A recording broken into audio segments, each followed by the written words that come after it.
Once I see a guy's highlights, that's great. I'm gonna go. I mean, it's this website called Huddle. I'm gonna go to your highlight. That's what I'm gonna do it. I'm watching highlights. Then I'm gonna go to your receiver, one of your top receivers' highlights, and then I want to watch what you're doing in their highlights. Man. Are you helping them? Are you blocking this, that, whatever? That's gonna let me know your effort. So I watch the other guys. I watch your O-linemen. I watch their highlights. I'm going to see what you're doing when the spotlight's not on you. That's going to tell me a lot about what I'm going to get once you get here.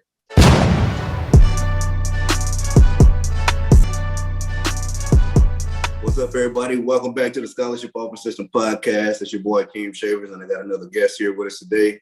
And today we got a special guest. This is somebody that I got to share the backfield with, somebody that I learned a lot from, and somebody who's actually been there and done that. And on top of it, he's an actual college coach, and they're looking for players as well. So this is going to be almost like a 2-for-1. So if you tuned in, hey, get your notepad, bookmark this video, do whatever you got to do because it's going to be a good one. So I have Chad Simpson.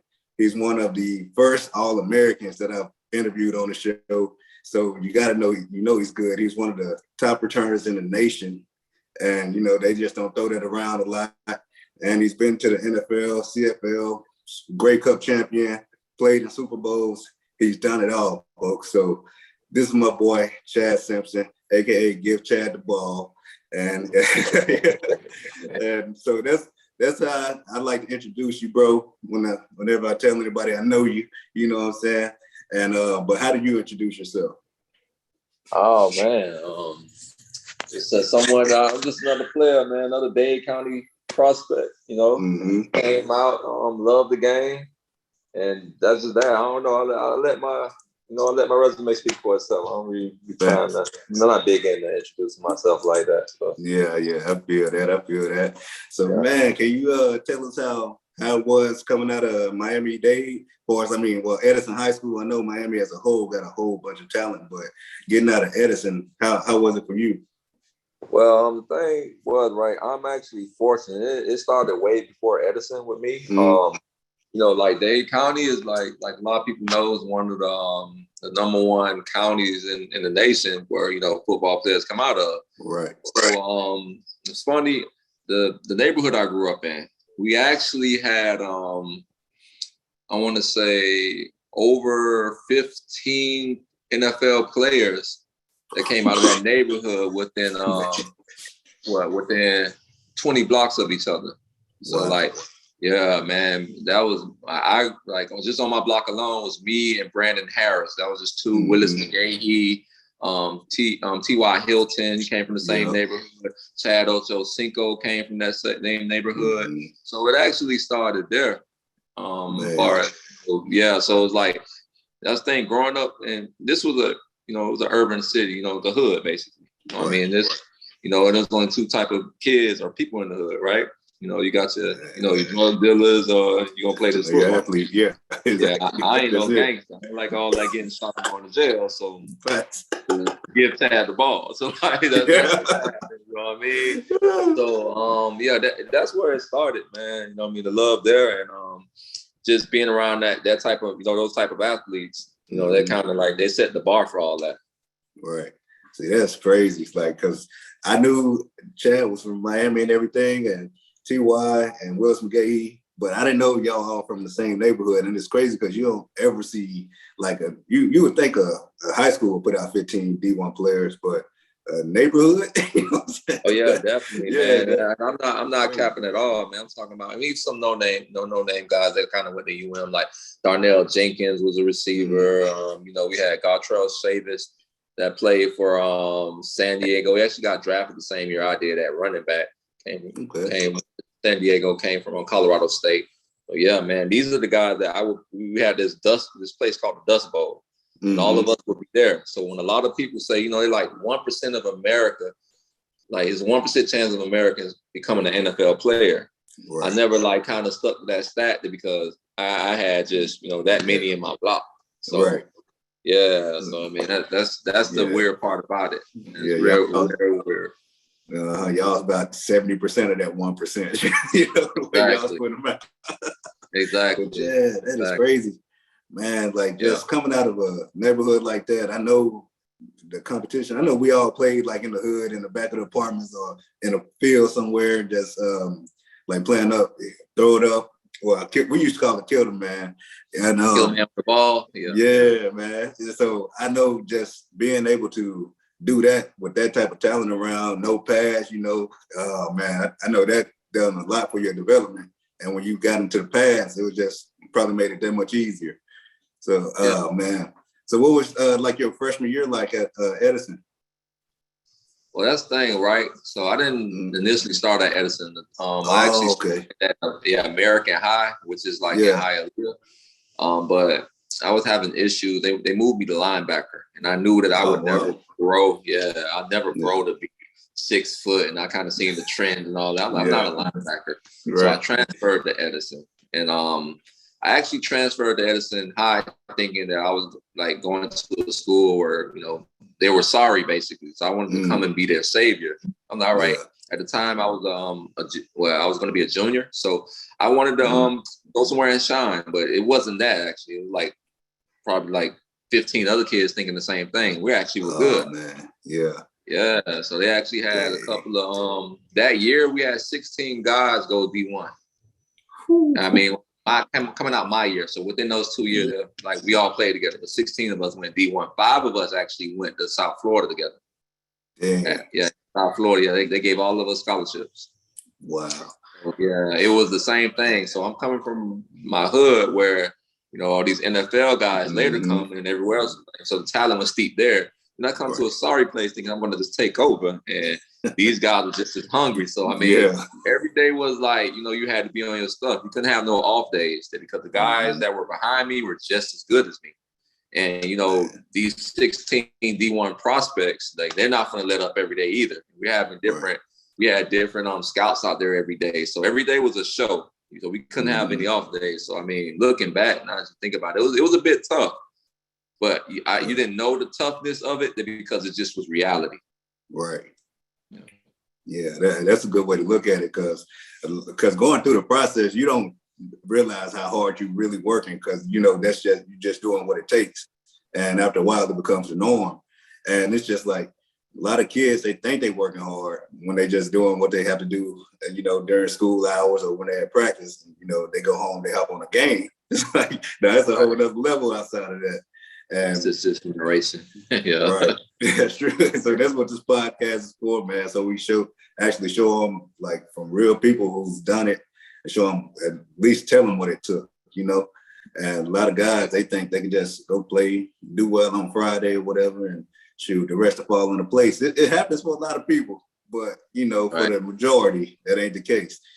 But no, that's not how that goes. I mean, now that I look at it, since we're going down memory lane, like football is everything.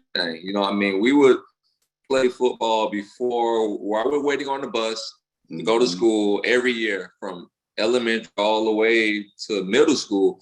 We're playing football. Then we go to PE. Then we're playing football again. Then when we come home, you got to go to football practice. You play football again. So like, that 10,000 hour genius rule, like we kind of like naturally lived it. I mean, just speaking for myself, like football is an outlet for me. It was the one place that I wasn't bad at something. I wasn't good at school, or I probably wasn't good to at home doing my chores or whatever. But on that field, like, I just had the best love and the best time ever. So, I was obsessed with it. And these kids don't understand what it is these days to be obsessed with something. Like, there's no way I'm going to go play Madden, because we had those video games. We had PlayStation and all that stuff. Yeah. But there's no way I'm going to go play Madden and I'm hearing they get the game around the corner. Oh, y'all going to go play football? Bet. I'm going on my jersey. I'm going to go play. Man. So, I think that's what a lot of these kids are missing these days, man. Like this game is something that, if you love it, it'll love you back. And it's a repetition deal. So. Yeah, I feel that, man, because I definitely had one of those moments, man, like, because I used to get out of school, go play the game or whatever, and one day it hit me, I was like, man, it has to be something, like, I got to do something different because I want to be on this game one day, you know what I'm saying? So I'm like, you know what, I'm not playing no more until I don't have to create myself on this game. I'm already be on there. And then like I started the time I spent on the game, I started putting it in like after practice or after school and all that stuff. And before I knew it, I got there. Shoot, now I was like, dang, now I gotta try to get on Madden. You know what I'm saying? Yeah. Which is very hard. Man, hard. Yeah. But it's crazy though. But I appreciate you sharing that with us. And my bad, man, my sinus is acting up a little bit. But yeah, I appreciate you sharing that with us, fam. And what was your recruiting like for us? How did you end up at South Florida? Oh, it was a funny story with that, right? During the time, like I was highly recruited, right? Because again, we had 16 D1 prospects, so you can imagine all the schools that were coming out there. Right. But they weren't sure if I was going to graduate because of my grades. Gotcha. So South Florida was, they were just getting ready to go to the Big East at the time, and they knew how big I was or could have been. So I guess they played the loyalty card, and they were like, no, we're going to stick with you, and that meant a lot to me. Right. So like they offered me a scholarship, and they were like, who was that? Coach Levitt, the head coach, actually. Okay. Yeah. Came to the school and offered me a scholarship, and was like, man, the only reason I'm offering you this scholarship right now because I know that you're gonna do what you need to do to get, the scholarship. And when he said that, that meant so much to me. And loyalty is big for me. You know what I mean? Right. So I got everything I did. Even though I had other schools, I'm like, no, I'm going to South Florida because they stuck with me when they didn't think I was gonna make it.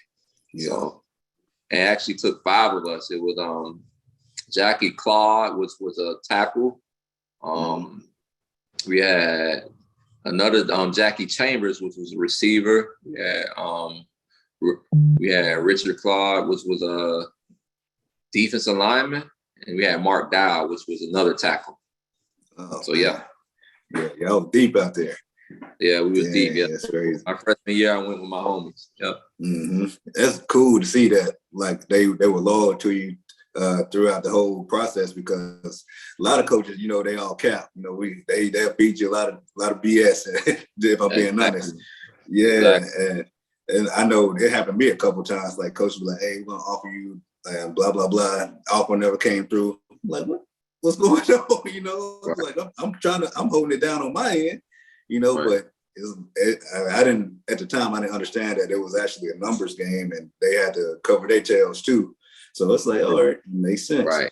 Yeah, it's one of the things you don't really know until you're in it. And it's crazy. Yeah, that's right now. And that's what I'm going through right now. I'm actually recruiting a couple of guys from my school. And you're right.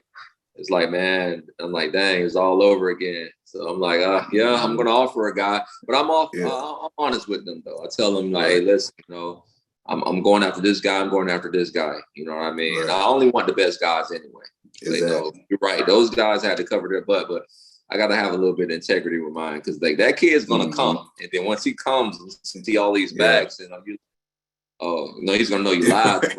I just can't look that kid in the eye, at practice, knowing I lied to him to get him. Yeah, I feel that.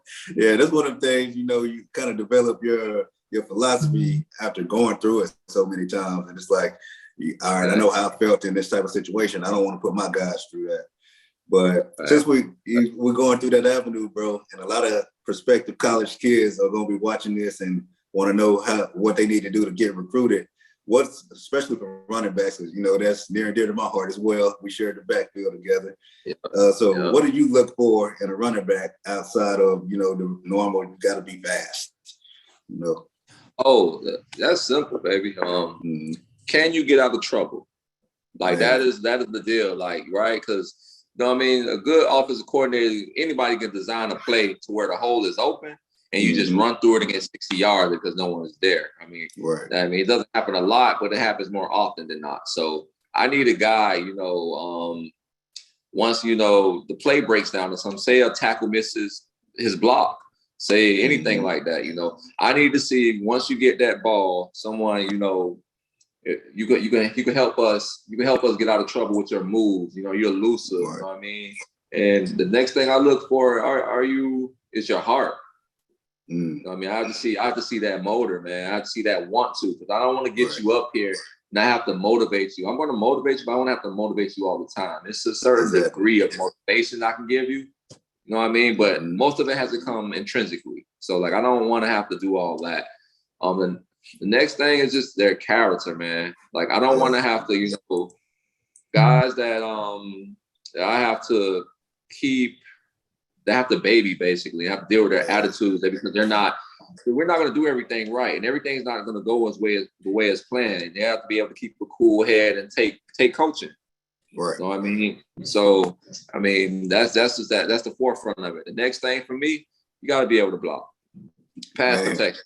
Yeah, when you are not touching the ball, I always look for that. All right. Hey, I hope you're enjoying the episode. I just want to stop by real quick and let you know that this episode is brought to you by the Football Scholly Bundle. It's literally everything you need to get your son recruited to play college football. I'm talking on the radar, recruited, and then signed.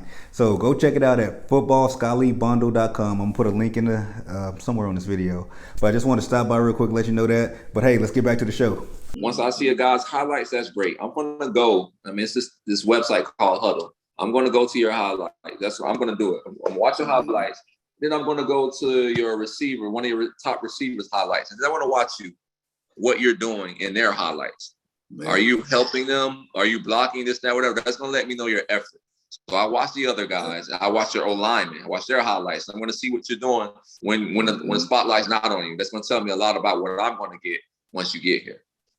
Ooh, so, man. Now that's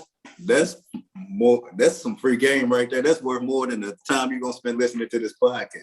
You know what I'm saying? Like you're not gonna get insight like that every day from, you know, your Uncle Terry in the hood or whatever. You know what I'm saying? Yeah, because Unc might have played, but he don't know what's going on. Chad just broke it down, and he like literally told you how he breaks it down and looks for guys. And I didn't even think about looking at other people's highlight films to see what you're doing. And that's crazy. That's something I haven't even talked about to other guys, like the young men that I mentor. I ain't even think to tell them that, but it makes sense because everybody wants to have the nice highlight film, you know, where it's all focused on them and they got the transitions and the music and all that good stuff. But when you put it like that, that's going to take a lot of people out.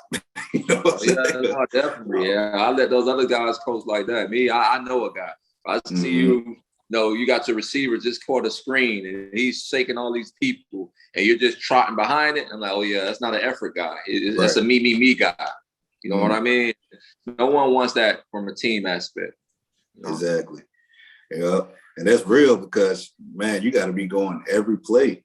And I know it's some plays we tired, but still, you know, if you're tired, go ahead and let us know something. It's all right to come out because coaches need you 100% when you're in there.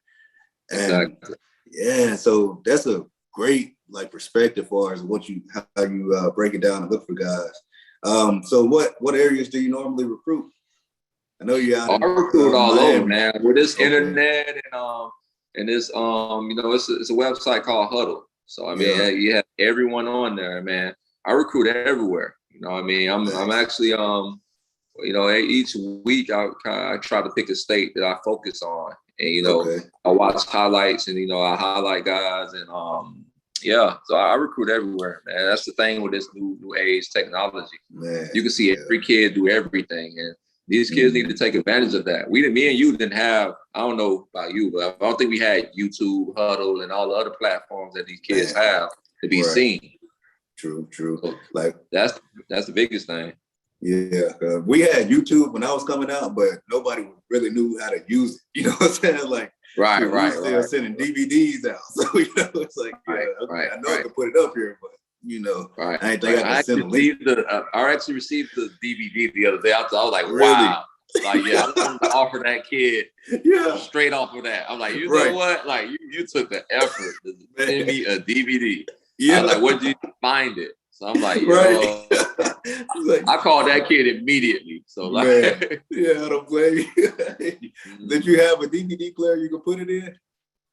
No, but I was willing to find one for that kid. I was like, he went hard. I gotta go get him. I feel that. He was a running back?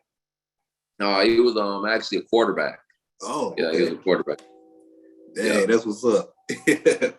man, see, kids, I say this all the time, man. Right now, it's like one of the best times to go through the process. Like kids can get found by anybody now. All this technology they got, and there's no excuse not knowing how to use it, right? Because they know how to do everything else. So if you don't know how to pull your huddle link and shoot it, email it to a coach, something wrong. You know what I'm saying? Y'all know how to flip Jordans and buy Bitcoin and all this other stuff. You know right. Yeah, they be killing me with that. Like, yo, these kids, I ain't gonna lie, these kids are making money right now with all that stuff. Crazy. I promise. But yeah, man. So another question I wanted to ask is, like, when you find a guy that you're interested in on Huddle, like, how long do you, how much of his highlight film do you watch before you think you've seen enough? Oh, well, it depends on the day. Usually on my days like tomorrow, I try to watch them thoroughly. So I will watch them a little bit. I watch actually the probably the first 30 seconds. The first time I see you, if you don't captivate me within that first 30 seconds, I'm out. I'm not going to see you again, or it's dead. But if you captivate me in that first 30 seconds, all right, I'm going to put a mark by your name, and I'll move on to the next kid. And then like Wednesdays is when my day, all right, let me go break this guy down. And that's when I go into the process of let me watch his teammates film, let me see what's going on with him, and then I'll make the call. And then his first person on the call let me know what I'm dealing with. Okay, that's a good look. Yeah, because a lot of guys, for some reason, like some highlight films, I see them when they're trying to build up to like big plays and stuff. Man, put them in the front.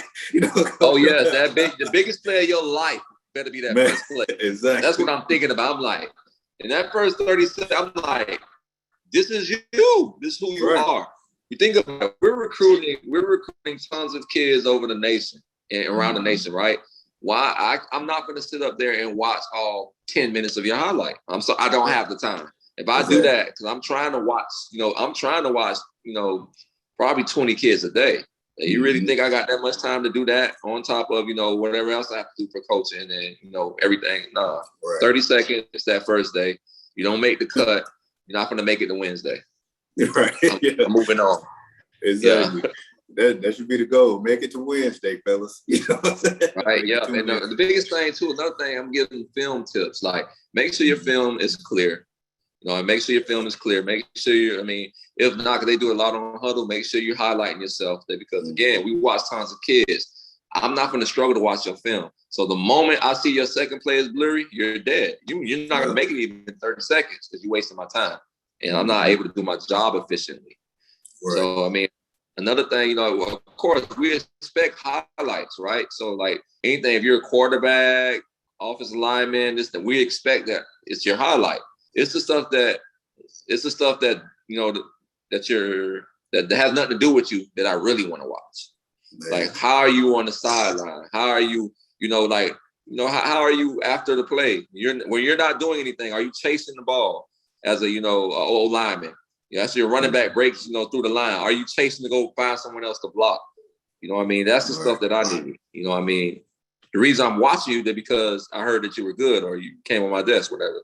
So I know your name. I know you might be good, but that other stuff I want to know. So, it's more effort. Like all coaches around the nation, they looking for kids that's going to get effort, and we can build on everything else. Right. See, that's deep because a lot of kids, man, the effort piece, I think is there, but not as consistent as it should be. And I feel like a lot of people just overlook it for some reason now. I know I preach that to my little group of guys. And I'm just like, man, y'all gotta, because I see guys who get too comfortable sometimes and they want to like jog across the field or something or walk off the field. Like, bro, what the hell are you doing? You know what I'm saying? Right. Body language is key. Yeah.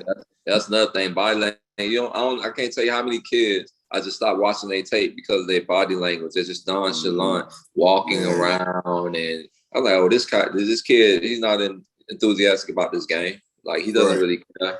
He don't got he don't have that hunt in his eye. I don't really want to deal with that when he gets here. Yeah, so next kid. Right. Yeah, man. A lot of kids, they just too cool, man. They think they just do whatever and they good. Like, nah, man, coaches pay attention to everything. And some people slip through the cracks, but they don't make it as long as most. So yeah, they get weeded out quick. And that's the crazy part.